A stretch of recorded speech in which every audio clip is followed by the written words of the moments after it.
everyone, welcome to my YouTube channel COMMTUTS. I hope you all are learning well with COMMTUTS. This is tutorial number 3 of business studies for class 12, and in this tutorial you will understand the importance of management. आज के इस tutorial में हम पढ़ेंगे कि management की importance क्या होती है. फाइन, आपने ये जो वीडियो है कंप्लीट वॉच करना है टिल एंड, क्योंकि मैं आपको इसमें बताऊंगी कि अगर आपको एग्जाम में पूछा जाता है कि किसी की भी आपको इम्पोर्टेंस एक्सप्लेन करनी है या फीचर्स एक्सप्लेन करनी है, ऑब्जेक्टिव्स एक्सप्लेन करना है, तो आपने किस तरह से उसका आंसर प्रेजेंट करना है वो भी मैं आज आपको इस ट्यूटोरियल में बताऊंगी. ओके, तो आपने वीडियो जो है वो कंप्लीट वॉच करना है टिल एंड. फाइन, तो चलो स्टार्ट करते हैं हमारा आज का session. But before proceeding to this session, if you are a new visitor on my channel then please do subscribe my channel COMMTUTS. Click on the bell icon and turn on the notifications so that whenever I upload tutorials you will stay notified. So now let's start today's session, which is all about importance of management. Okay, तो management की importance क्या क्या होती है. First importance है management की, that management helps in achieving group goals. Number second है management helps in increasing efficiency. Number third importance है management creates a dynamic organisation. Number fourth importance है management helps in achieving personal objectives. And number fifth importance है management helps in the development of society. Okay, तो mainly ये 5 importance है management की. ठीक है, अब हम इसको डिस्कस करते हैं डिटेल में. ओके, तो फर्स्ट इंपॉर्टेंस है मैनेजमेंट की कि जो मैनेजमेंट है वो हेल्प करता है ग्रुप गोल्स को अचीव करने में. ओके, हमने मैनेजमेंट का फीचर पढ़ा था कि जो मैनेजमेंट है वो एक गोल ओरिएंटेड प्रोसेस है. राइट, हमने ट्यूटोरियल नंबर 1 में पढ़ा था मैनेजमेंट के फीचर्स. उसमें हमने फर्स्ट फीचर पढ़ा था कि management is a goal oriented process. Right, तो मैनेजमेंट क्या करते हैं, मैनेजमेंट हेल्प करते हैं ग्रुप गोल्स को अचीव करने में. ठीक है, एक मैनेजर का टास्क क्या होता है कि वो डायरेक्शन से सबऑर्डिनेट्स को एंड जितने भी एम्प्लॉयज ऑर्गेनाइजेशन में काम कर रहे हैं उन सभी एम्प्लॉयज के एफर्ट्स को वो क्या करे, वो यूनाइट करे. ठीक है, ताकि सभी एम्प्लॉयज जो ऑर्गेनाइजेशन में with the feel of belongingness वो काम करे एंड प्रॉपर कोऑर्डिनेशन के साथ, कोऑपरेशन के साथ, टीम वर्क में रहकर वो काम करे ताकि ऑर्गेनाइजेशन के जो गोल्स हैं वो अचीव हों. ठीक है, सो फर्स्ट इंपॉर्टेंस क्या है मैनेजमेंट की, management helps in achieving the overall goal of the organisation. Fine, now come to the second importance of management, which is increases efficiency. Now management also helps in increasing efficiency. ठीक है, एक manager का main M क्या होता है कि वो cost को रिड्यूस करे एंड प्रोडक्टिविटी को इंक्रीज करे. ठीक है, मैनेजमेंट का मेन एम क्या होता है, कॉस्ट को रिड्यूस करना एंड प्रोडक्टिविटी को इंक्रीज करना through better planning, organising, staffing, directing and controlling in the activities of the organisation. ठीक है, तो एक मैनेजर की रिस्पॉन्सिबिलिटी होती है कि वो कॉस्ट को मिनिमम करे ताकि ऑर्गेनाइजेशन को ज्यादा से ज्यादा बेनिफिट्स हो, यानी कि मैक्सिमम बेनिफिट्स हो. ठीक है, एंड इसके लिए एक मैनेजर की रिस्पॉन्सिबिलिटी बनती है कि वो ऑर्गेनाइजेशन में इस तरह से इन्वायरमेंट क्रिएट करे ताकि जो ऑर्गेनाइजेशन के एम्प्लॉयज हैं, जो वर्कर हैं, वो जितने भी रिसोर्सेज अवेलेबल हैं ऑर्गेनाइजेशन में उसका प्रॉपर यूटिलाइज करे, उसको बेटर तरीके से यूटिलाइज करे, यानी कि मिनिमम से मिनिमम वेस्टेज करे. ठीक है, ताकि प्रोडक्टिविटी ज्यादा हो. फाइन, सो सेकेंड इंपॉर्टेंस क्या है मैनेजमेंट की, that management helps in increasing efficiency. Clear. Now third importance of management is that management creates a dynamic organisation. Okay, dynamic का मतलब क्या होता है, वो जो चेंज होता रहता है according to the changes in the environment. Fine, तो जो हमारा बिजनेस है वो इंटरनल इन्वायरमेंट के साथ साथ वो एक्सटर्नल इन्वायरमेंट में भी प्रिवेल करता है. ठीक है, आपको पता है कि बिजनेस में 2 तरह के इन्वायरमेंट होते हैं, एक होता है इंटरनल और एक होता है एक्सटर्नल इन्वायरमेंट. ये आप बिजनेस इन्वायरमेंट के चैप्टर में डिटेल में डिस्कस करेंगे. फाइन, तो अब जो एक्सटर्नल इन्वायरमेंट होता है ये तो एवर चेंजिंग इन्वायरमेंट होता है, तो चेंज होता रहता है. अब जैसे सोशल इन्वायरमेंट है या इकोनॉमिक इन्वायरमेंट है या पॉलिटिकल इन्वायरमेंट है, टेक्नोलॉजिकल इन्वायरमेंट है या डेमोग्राफिक इन्वायरमेंट है, ये सारे इन्वायरमेंट जो है वो चेंज होते रहते हैं. ठीक है, तो जैसे जैसे नए एनवायरनमेंट में चेंजेस आते रहते हैं, बिजनेस को भी वैसे वैसे उन चेंजेस को ध्यान में रखते हुए अपनी स्ट्रैटेजीज और अपनी पॉलिसीज जो है फॉर्मुलेट करता है। ठीक है, तो एक मैनेजर की रिस्पॉन्सिबिलिटी होती है कि वो ऑर्गेनाइजेशन में फेवरेबल इन्वायरमेंट क्रिएट करे ताकि ऑर्गेनाइजेशन के एम्प्लॉयज इजीली उन चेंजेस को अडॉप्ट कर लें। ठीक है, एंड एक मैनेजर की ही रिस्पॉन्सिबिलिटी होती है कि वो ऑर्गेनाइजेशन में चेंजेस, जो भी चेंजेस मार्केट में आ रहे हैं, जो भी चेंजेस इन्वायरमेंट में आ रहे हैं, उन चेंजेस को वो बिजनेस में यानी ऑर्गेनाइजेशन में उनको इंट्रोड्यूस करे एंड उनकी बेनिफिट्स भी बताए एम्प्लॉयज को, ताकि एम्प्लॉयज जो है उन चेंजेस को एक्सेप्ट कर लें। ठीक है, एंड सो दैट जो ऑर्गेनाइजेशन का जो कॉम्पिटिटिव एज है वो मेंटेन रहे। फाइन, तो थर्ड इंपॉर्टेंस क्या है मैनेजमेंट की, that management helps in creating a dynamic organisation. Clear? Now come to the fourth importance of management, which is management helps in achieving personal objectives.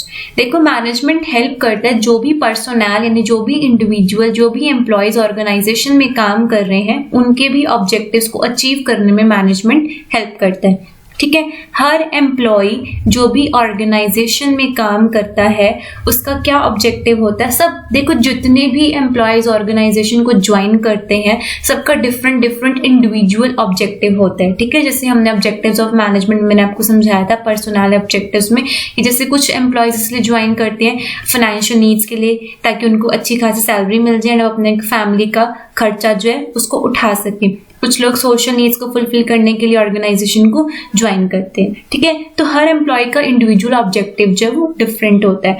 Her employ चाहता है कि उसे अच्छी salary मिले, ठीक है, उसको प्रॉफिट्स में शेयर मिले, मैनेजमेंट में पार्टिसिपेशन मिले, डिफरेंट पर्क्स मिले, इंसेंटिव्स मिले, प्रमोशन मिले, ये सब हर एम्प्लॉय के पर्सनल ऑब्जेक्टिव्स होते हैं। ठीक है, एंड ये ऑब्जेक्टिव्स तभी अचीव होंगे अगर एम्प्लॉयज फुल एबिलिटीज के साथ ऑर्गेनाइजेशन में काम करेंगे। ठीक है, एंड इसके साथ के साथ मैनेजर भी एम्प्लॉयज को मोटिवेट करे, उनको डायरेक्शंस दे ताकि जो एम्प्लॉयज हैं वो with the feel of belongingness organisation में काम करे, ऑर्गेनाइजेशन को अपना समझकर काम करे, जिसके साथ क्या होगा, ऑर्गेनाइजेशन के गोल्स के साथ साथ पर्सनल जो गोल्स हैं एम्प्लॉयज के, जो ह्यूमन रिसोर्सेज के, उनके भी गोल्स जो हैं वो अचीव होंगे। ठीक है, तो फोर्थ इंपॉर्टेंस क्या है मैनेजमेंट की, that management helps in achieving personal objective, कि मैनेजमेंट की रिस्पॉन्सिबिलिटी बनती है कि वो एम्प्लॉयज को मोटिवेट करे, उनको डायरेक्शंस दे, एक ओपन कम्युनिकेशन सिस्टम क्रिएट करे ऑर्गेनाइजेशन में ताकि इंडिविजुअल ऑब्जेक्टिव्स भी अचीव हों। ठीक है, तो ये था आपका फोर्थ इंपॉर्टेंस मैनेजमेंट का। Now come to the last importance of management, which is management helps in the development of society. हर बिजनेस की सोसाइटी के टुवर्ड्स भी कुछ ना कुछ रिस्पॉन्सिबिलिटीज होती हैं जो हर बिजनेस को फुलफिल करनी होती हैं। ठीक है, तो मैनेजमेंट की क्या क्या रिस्पॉन्सिबिलिटीज होती हैं सोसाइटी के टुवर्ड्स, जैसे कि एम्प्लॉयमेंट अपॉर्चुनिटीज क्रिएट करना, स्टैंडर्ड ऑफ लिविंग इंप्रूव करना, गुड क्वालिटी की गुड्स एंड सर्विसेज प्रोवाइड करना, that too at a reasonable prices. ठीक है, तो इस तरह की काफी सारे सोशल ऑब्जेक्टिव्स होते हैं जो हर बिजनेस को फुलफिल करने होते हैं। तो मैनेजर ये सोशल रिस्पॉन्सिबिलिटीज फुलफिल करके सोसाइटी की डेवलपमेंट में हेल्प करते हैं। Fine. So these are the 5 main importance of management. Number first is that management helps in achieving group goals. Number second, increases efficiency. Number 3, creates a dynamic organization. Number 4, helps in achieving personal objectives. Number 5 is helps in the development of society. ठीक है, तो ये थे 5 importance management की। I hope आपको ये पांचों की पांचों इंपॉर्टेंस जो अच्छे से क्लियर हो गई होंगी। ठीक है, अब मैं आपको बताती हूँ कि अगर इस तरह के क्वेश्चंस आपको एग्जाम में आते हैं तो आपने उनका आंसर कैसे प्रेजेंट करना है। ठीक है, तो देखिए, उससे अगर आपको क्वेश्चन में पूछा जाता है कि मैनेजमेंट का मीनिंग क्या है, ठीक है, तो आपने सीधा मीनिंग लिखना स्टार्ट नहीं करना, आपने सबसे पहले हेडिंग डालनी है लाइक दिस की meaning of management. Okay, then आपने इसको डबल लाइंस लगानी है इसके नीचे, देन आपने आंसर लिखना स्टार्ट करना है। ठीक है, ये नहीं कि अगर आपसे क्वेश्चन में पूछा है कि मीनिंग ऑफ मैनेजमेंट, आपने लिखा यहाँ पर आंसर नंबर 1 तो ये लिखना स्टार्ट कर दिया, it refers to the process of job भी।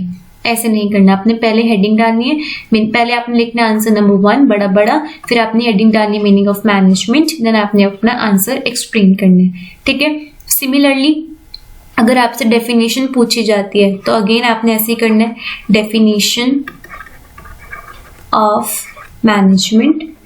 ठीक है, अब मैंने आपको बताया था कि डेफिनेशन हम हमेशा वही लिखते हैं जो किसी ऑथर ने दी होती है, यानी जो अकॉर्डिंग टू वाली होती है, कोई इसमें आपने जनरल मीनिंग नहीं लिखना होता। ठीक है, तो लाइक अगर आपको डेफिनेशन ऑफ मैनेजमेंट लिख रहे हैं तो से आप अगर हैरोल्ड उन्स की लिख रहे हैं तो आप पहले ऐसा लिखेंगे अकॉर्डिंग टू हैरोल्ड उन्स।